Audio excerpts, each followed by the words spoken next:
నేటి కార్యక్రమానికి ముఖ్య అతిథిగా విచ్చేసినటువంటి పెద్దలు భారత హోంమంత్రిత్వ శాఖ సహాయ మంత్రివర్యులు గౌరవనీయులు బండి సంజయ్ కుమార్ గారు నేటి ఈ కార్యక్రమంలో మనందరినీ ఒకచోట కలుసుకోవడానికి కర్త కర్మక్రియ అన్ని ఏకలవ్య గ్రామీణ వికాస్ ఫౌండేషన్ అధ్యక్షులు పూజ్యులు గౌరవనీయులు బాగయ్య గారు తన జీవితాన్ని దేశం కోసం అంకితం చేయడమే కాకుండా మారుతున్నటువంటి వాతావరణ పరిస్థితులు మారుతున్నటువంటి ఎకలాజికల్ ఇంబ్యాలెన్స్ని దృష్టిలో పెట్టుకొని భావి భారతావని అవసరాలని దృష్టిలో పెట్టుకొని రైతన్నలు ఏ రకమైనటువంటి పంటలు పండిస్తే భవిష్యత్తుకు ఉపయోగకరంగా ఉంటుంది, రసాయనాలు అవసరం లేకుండా సేంద్రియ వ్యవసాయం వైపు రైతుల్ని ఏ రకంగా ట్రైన్ చేయాలనేటువంటి ఒక మంచి లక్ష్యంతో రాష్ట్రంలో ఉన్నటువంటి అన్ని కేవీకే లోపల ప్రథమ స్థానంలో నిలుస్తూ రైతన్నలకి ఎంతో ఉపయోగకరంగా నిలిచినటువంటి ఈ సంస్థని వారు తన జీవితాన్ని త్యాగం చేసి కొనసాగిస్తున్నందుకు మరొకసారి పెద్దలు బాగయ్య గారిని ఈ సందర్భంగా అభినందిస్తూ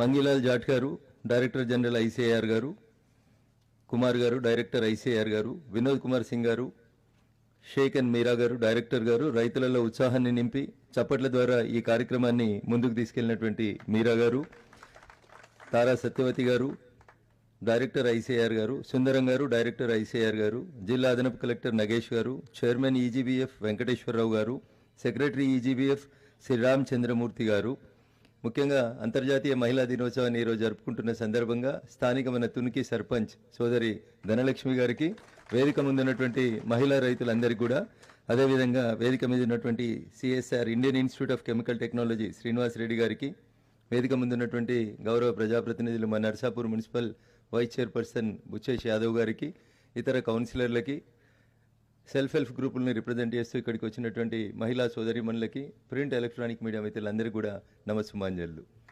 అయిపోయింది, నాకు ఇచ్చిన సమయం అయిపోయింది. ఒకటే నిమిషం. బీయింగ్ ఏ సైన్స్ టీచర్గా నేను చాలాసార్లు చెప్తా ఉంటాను, ఎకలాజికల్ ఇంబ్యాలెన్స్, ప్రకృతిని విధ్వంసం చేసి మనం ఇంకేదో సాధిస్తామనుకుంటే 1916లో టిఆర్ మాల్తూస్ అనే ఒక ఎడ్యుకేషనిస్ట్ చెప్తాడు, మీరు ఎట్లా ఎకలాజికల్ ఇంబ్యాలెన్స్ చేస్తే, మీరు ఎట్లా భూమికి బరువు అయితే ఆ భూమి తనను తాను రక్షించుకోవడానికి సునామీలు, వాల్కెనోలు, బ్లాస్ట్స్ రకరకాలైనటువంటి కొత్తవి కనుగొని తనకు భారం అవుతున్నటువంటి జనాభాని తానే తగ్గించుకుంటుంది అని 1916లో టిఆర్ మాల్తూస్ అనే ఒక రష్యన్ ఎడ్యుకేషనిస్ట్ చెప్తాడు. కొత్త కాలనీలు, కొత్త అవసరాలు, కొండలు గుట్టలు అన్నీ బ్లాస్ట్ చేసి ఎక్కడికక్కడ రకరకాలైనటువంటి అవసరాలకి పోతూ జీవ వైవిధ్యాన్ని దెబ్బతీస్తూ ఉన్నాం. అందుకనే ఈ మధ్యలో ప్రజలు తమ జీవిత అవసరం లోపల సేంద్రియ వ్యవసాయం, ఆర్గానిక్ ఫుడ్ వైపు మళ్ళీ పరిగెడతా ఉన్నారు. పెరుగుట విరుగుట కొరకే అని పరిగెత్తేటువంటి జీవన శైలి నుంచి కరోనా ఒక స్పీడ్ బ్రేకర్ వేస్తే మళ్ళీ వెనుకకు తిరిగి ఆలోచించేటువంటి పరిస్థితులు వచ్చినాయి. ఎందుకు తింటా ఉన్నాం, ఏం తింటా ఉన్నాం, ఎట్లా తినాలి, ఎట్లా పండించాలి అనేటువంటి రీతి లోపల రైతన్నలు ఆలోచిస్తూ ఉన్నారు. కాబట్టి దేశానికి వెన్నెముకైనటువంటి భారతదేశం అనగానే ప్రపంచంలో 180% గ్రామీణ భారతం అని చెప్తారు.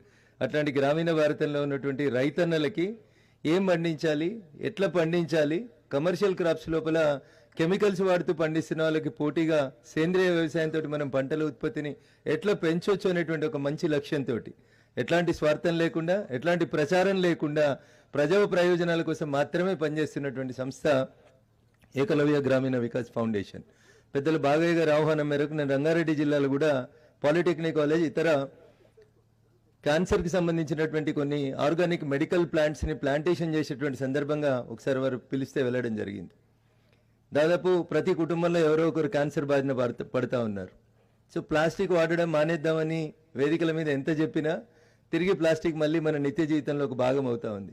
కాబట్టి ఈ వేదిక ముందుకు వచ్చినటువంటి గౌరవ పెద్దలు అందరూ ఎంతో సమాజం గురించి ఆలోచించేటువంటి సామాజిక స్పృహ ఉన్నటువంటి వాళ్ళుగా మనందరం కూడా మన దైనందిన జీవితంలో ప్లాస్టిక్ వాడమని చెప్పి ఒక ప్రమాణం చేస్తూ, ముఖ్యంగా అంతర్జాతీయ మహిళా దినోత్సవం సందర్భంగా మా అక్కలు మా ఇంటి లోపలికి ప్లాస్టిక్ రానియం అని మీరు కఠినంగా ప్రతిజ్ఞ చేస్తే ప్లాస్టిక్ అనేది ఇళ్లలోకి రావడం ఆగిపోతే ఊర్లోకి రావడం కూడా ఆగిపోతుంది.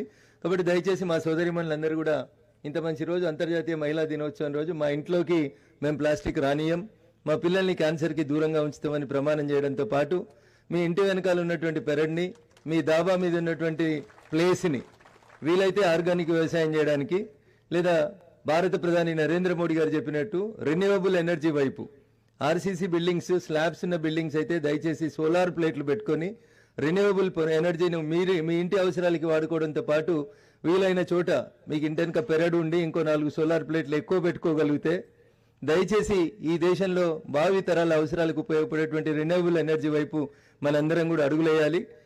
గత వారం 10 రోజుల నుంచి చూస్తా ఉన్నాం, ప్రపంచ మార్కెట్లో జరుగుతున్నటువంటి యుద్ధం కారణాల వల్ల సిలిండర్ ధర 60 రూపాయలు పెరిగిందని. అదే మన ఇంటెనక పెరట్లో మనం బయోగ్యాస్ను ఉత్పత్తి చేసుకునేటువంటి పరిస్థితి ఉంటే సిలిండర్ ధర పెరిగినా అంతర్జాతీయ మార్కెట్లో ఎన్ని కుదుపులు వచ్చినా మనకి ఇబ్బంది ఉండదు. రెన్యూవబుల్ ఎనర్జీ వైపు మనం అడుగులేస్తే మన కార్లన్నీ ఎలక్ట్రికల్ కార్ల వైపు, సోలార్ ప్లేట్లు పెట్టుకుని తిరిగే కార్ల వైపు మనం మూవ్ అయితే పెట్రోల్ డీజిల్ ధరలు పెరుగుతున్నాయి. అంతర్జాతీయంగా యుద్ధం వచ్చింది.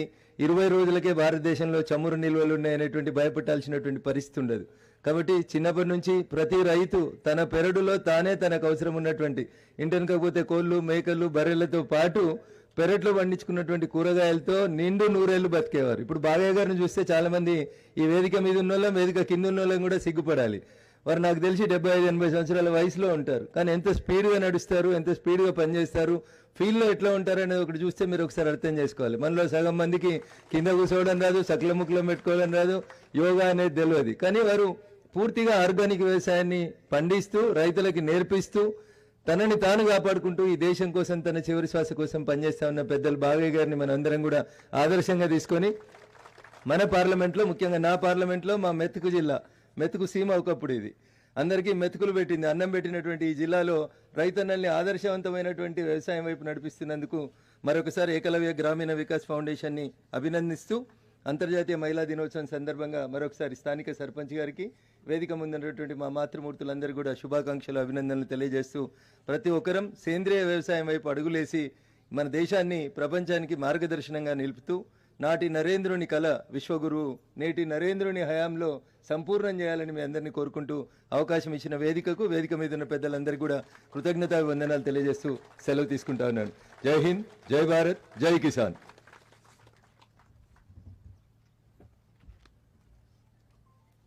ధన్యవాదాలు sir. Now I request Dr. Mangilal Jat, Secretary and Director General ICR, to address the gathering.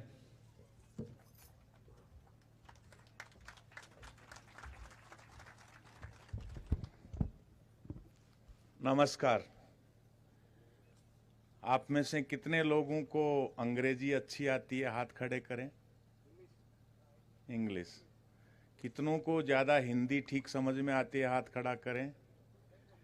और तेलुगु का मुझे पता है, तो इसलिए डिसीजन ये है कि हिंदी में बोला जाएगा। इस कार्यक्रम के मुख्य अतिथि माननीय केंद्रीय मंत्री आदरणीय श्री संजय कुमार जी,